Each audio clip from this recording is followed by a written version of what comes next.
Hey, Michelle, thank you so much for sharing your research proposal on if family meal times can help decrease depressive symptoms in pre-adolescent girls.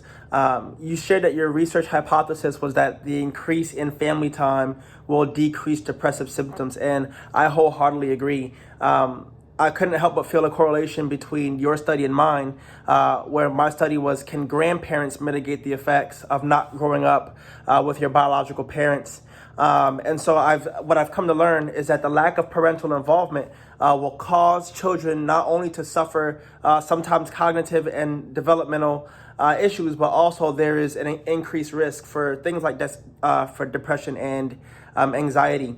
Dr. Ann Fishel, who was the author of Home for Dinner, she said this: as a family therapist for more than 25 years, I've developed a belief that helping families develop new dinner rituals can be a form of healing. And so I absolutely agree with that, because if there is an increased risk for cognitive and mental stress due to a lack of family time, then it only makes sense that more family time should spur healing.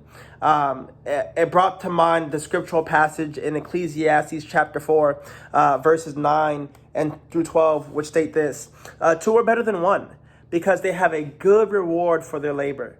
For if they fall, the one will lift up his fellow. But woe to him that is alone when he falleth, for he hath not another to help him up. Again, if two lie together, then they have heat. But how can one become warm alone? And if one prevail against him, two shall withstand him, and a threefold cord is not quickly broken.